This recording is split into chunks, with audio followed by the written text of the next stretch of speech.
angry on the increase, 40 ETSA substation vandalized. Minister of Gender and Children Affairs encourages men to reflect on the challenges women face. Residents and motorists raise concerns over the dilapidated condition of their streets. Let's join Mayor Amaria Bangura for the news in details. Hello and welcome to Newswatch Online TV News Hour. I am Mayor Amaria Bangura. Please do not forget to subscribe to our News and Current Affairs channel. On Thursday, the 4th March 2021, the Ministry of Information and Communication has held its weekly press briefing at the Ministry's conference room, 8th floor Lobby building in Freetown to discuss different issues in the country. The Minister of Higher and Technical Education and the Minister of Works and Public Assets were there to update the public on their works. Information and Communications is mandated to provide the public with necessary information on government activities around the country. Speaking during the press briefing on Thursday, 4th March 2021, the Minister of Higher and Technical Education, Professor Alpha Tiwui, starts by speaking on how COVID-19 has affected the university academic year and how they have rescheduled this year's semester.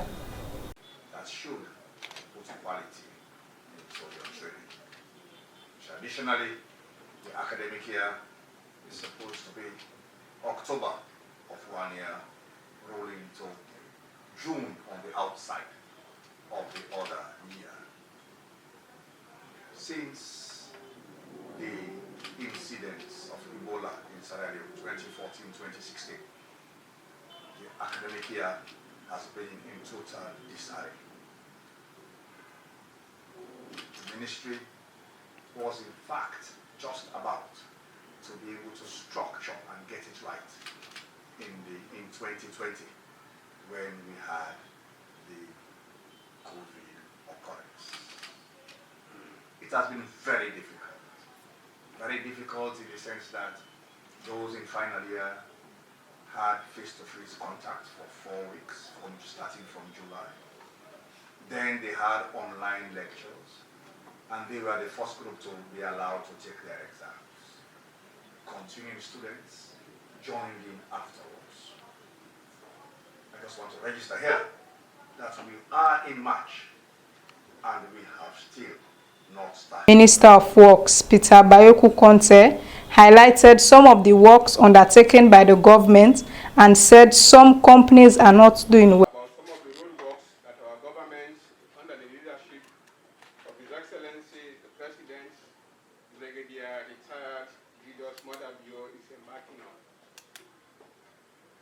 I start with the donor-funded projects. 1. Lincoln Wing University Regent Road, funded by China Aid and Government of Sierra Leone, will be completed this March 2021.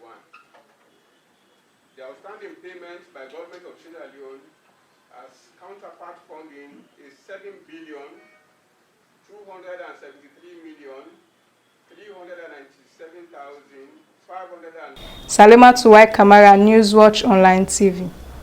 Residents and users of the First State Mountain Court have raised concerns over the poor condition of the road, stating that it has the potential to lead to accidents.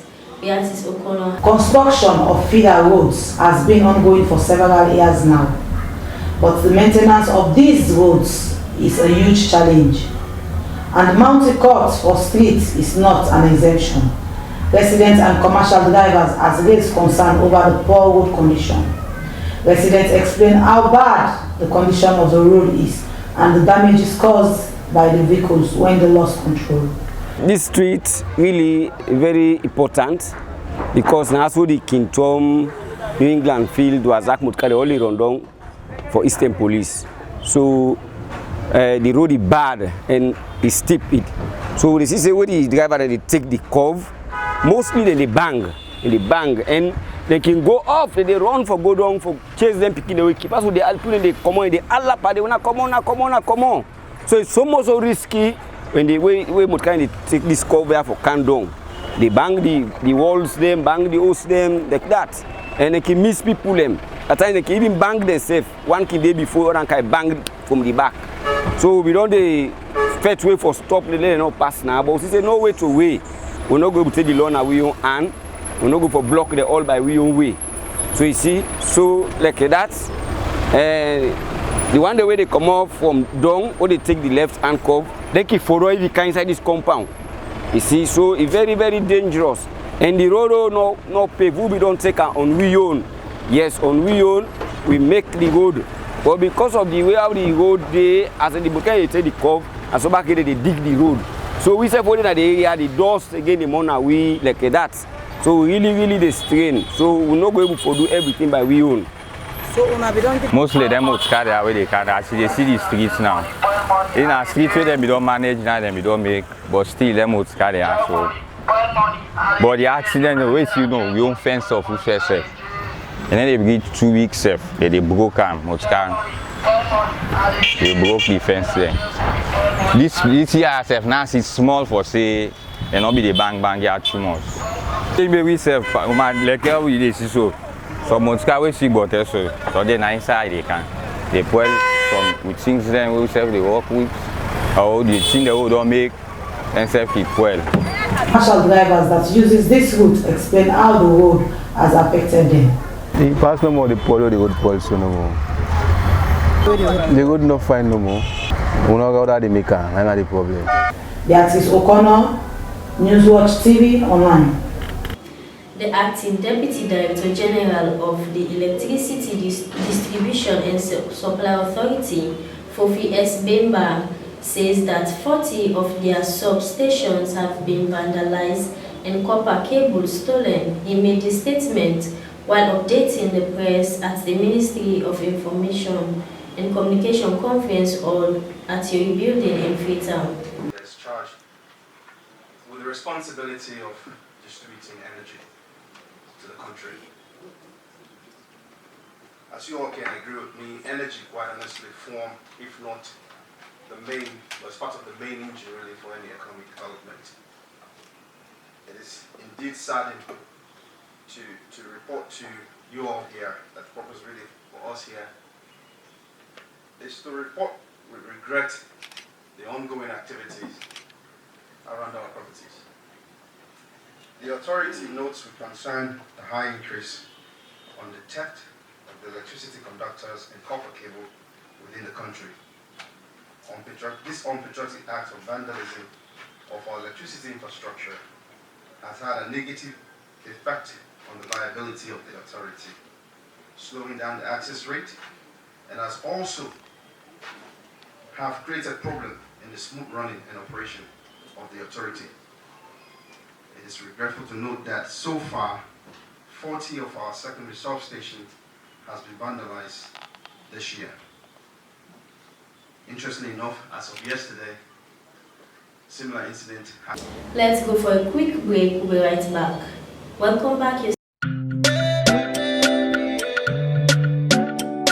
Are you looking for a place where you will have fresh poultry eggs? Well, your worries are over. Reef Poultry Eggs is here to satisfy you. Visit us at 28 Charlotte Street, Freetown, or call 079 368959. We do wholesale, retail, and home delivery service. Reef Poultry Eggs, your place to be. Where do you go every time I touch you? Welcome back. You're still watching Newswatch Online TV News Hour. I am Megan Amaria Bangura. Updating the press on the activities of our ministry, the Minister of Gender and Children's Affairs, Manti Tarawale, encourages men and women to reflect on the gains made and the challenges women are faced with as we celebrate International Women's Day on Monday, the 8th March. But I want to take this opportunity to provide you and the general public with an update on the activities of the Ministry of Gender and Children's Affairs. Firstly, I want to start by distinguishing between the two sister ministries. We no longer have a Ministry of Social Welfare, Gender and Children's Affairs. That ministry was divided into two ministries in 2019. now what we have the Ministry of Social Welfare, which is headed by the dynamic minister, Honorable Madam Bendu Gassama Kamara. Then we now also have the Ministry of Gender and Children's Affairs, which I head, and I am Honorable Manti Tarawa. So let me now talk about my ministry, and in particular, let's talk about the International Women's Day on the 8th of March. Every year, on the 8th of March, women from around the world observe the progress, opportunities, and challenges women face in the political, social, economic, and cultural affairs of life. So although the 8th of March is usually a public holiday, it's a day that... Now, Newswatch newspaper has initiated a new column with short stories for children called The Reading Room, which will be published in every edition of the newspaper. Stefan Douglas, editor of Newswatch newspaper, says this is done to promote the culture of reading in Sierra Leone. A lot of people have complained in the past and over recent past about the lack of a reading culture here in Sierra Leone. And I agree with that. There are no bookstores. It's very difficult to find novels, for example. Children very often don't have reading materials, even in the classrooms. So what we're trying to do with our weekly column, it'll come out every Monday, and it's called The Reading Room. And we feature a short story by a Sierra Leonean writer that is suitable for children in primary school. So grades 1, well, even kindergarten, but kindergarten to about grade 3, class 3. And what we're trying to do is rebuild a reading culture within a reading medium, which I think is the first time that any newspaper has done something like that in the country. Well, first of all, we need to help them to learn to read. That's really important. Give them the skills necessary for them to develop their own independent reading styles. So we need them to sound out words, we need them to read in context, and we want to give them some really good stories that they all can relate to. Now, what is that going to do? That's going to improve the children's reading results in school. It's supporting the education programs that are going on in schools, but it's also building, and I think this is really important, it's building a reading culture at home. Because the idea is you take Monday's newspaper, it's got the short story, you read it at the office or you read it at your workplace, and then you take it home. And when you get home, you sort of call the kids around and you say, hey kids, you know, I've got this really good story and it's in the newspaper. I'd like to read it with you. And you sit down with your children at home, or your child, and maybe they read it to you, you read it to them, and look at the picture. It's always going to have an illustration to talk about as well. But it's going to build not only literacy skills, reading skills, but I think it's going to contribute to a sense of family. It's a family activity, whether it's mom or dad coming home from the market or from the office or from the workplace. Sit down with your kids. It takes 3 minutes to read the story, not even 3 minutes. It's a very quick story.